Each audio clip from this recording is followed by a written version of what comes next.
Hey, Donny Walker here. I'm up in Campbell River at the Campbell Museum. We got an excellent logging display here. I'm going to give you a quick rundown of it all. It's really cool. Old picture of the guys sitting in the undercut of a big tree, all done by an axe. These old springboards they'd use for sitting in the side of the tree, like you see there, so they get up and saw it higher with the old fiddle saws like these here. Set of cork boots. Old hard hat. My dad's got one like that. They called it an eggshell hard hat. Oh, there's the old saws that the guys would use. Old handles. The old files they would use to file up the teeth. This is what they call an M-tooth saw. M-tooth and the peg and raker, those were the two kind of saws that you use in logger sports plus for logging. You can see here how they're the teeth, then these are the rakers.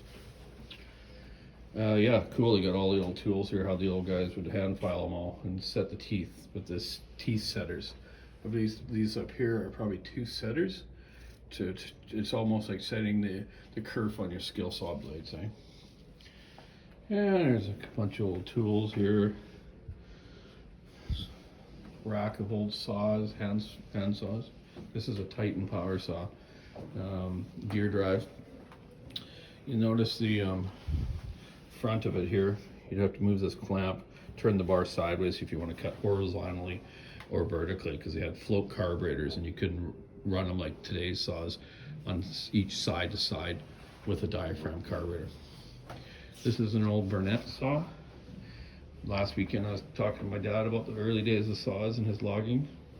Those are the first saws that he seen in his logging camp when he grew up in the Campbell River logging camp in BC and Vancouver Island. So that's a Burnette. I believe they're a German bike motor that Dick Burnette, picture of him right there. We'll talk about him, how he turned it into a power saw. Then North American companies started making them, like the Mercury here. My dad liked these ones a lot better. They came in about 3 different models. He said like 10 horse version, 11 horse, and a 12 horse. We actually had one of these on our first go-kart. Kind of cool.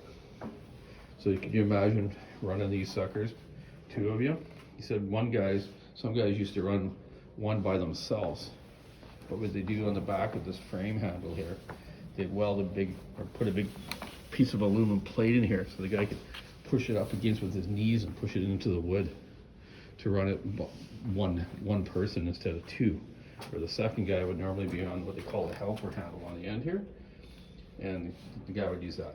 So these were more for bucking and not falling in the early days. They still fell the trees with the hand saws because they didn't have long enough saws to be taken down trees like that.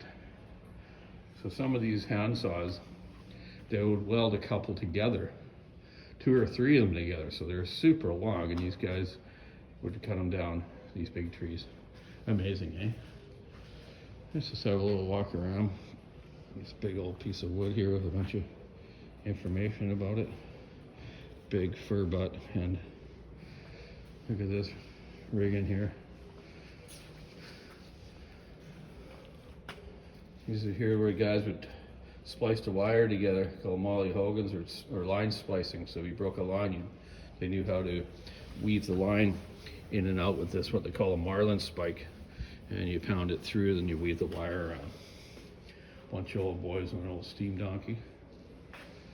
Here's some old rigging. Look at the size of this bell.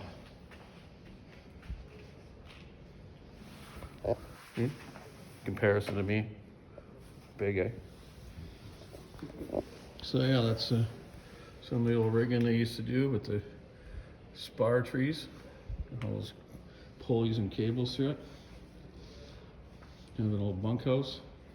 This is what they call the drag saw. These here were kind of neat. I had an opportunity to buy one of these a while ago and I didn't. I should have got one. Not sure if it's. I think it runs on diesel, kerosene. There's a little spark plug in it. Who made these? See right there? Standard something. Pretty cool. Original logging truck. Look at the tires on this thing. Oh, Goodyears. My grandfather drove some of the first logging trucks on the island here. I believe he drove one of these. This is a white. I think they're made in like Washington. Not sure about that. Anyways.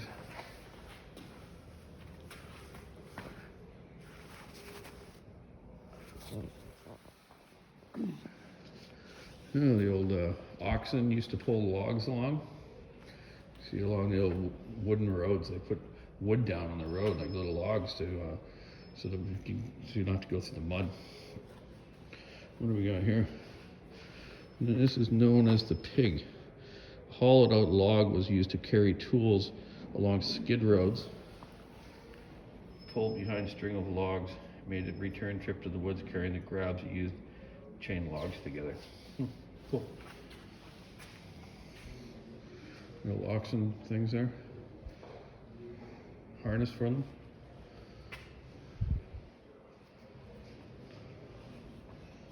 Yeah, locomotives. A lot of trains on the island here years ago. The switchover was made from truck logging to Loki, called the old 5-spot. Was cut up for scrap. Bummer. Yeah, this island, Vancouver Island, had lots of railway systems all through the valleys when they started logging with trains. And my dad used to work on one of the trains. I think I've told you before about that. The Nam River Camp would go from Nima Lakes and Nam River Camp down to Ladysmith and drop the wood off. Great old museum here, though. Shows a lot of the history of all the old loggers.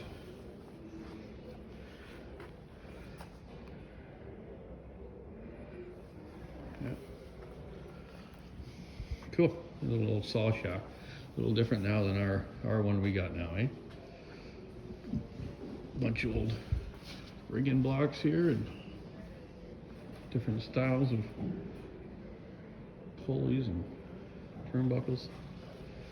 Here's the old logger's cabin. You guys got his gaunch up there and his Stanfield's drying out. Oh.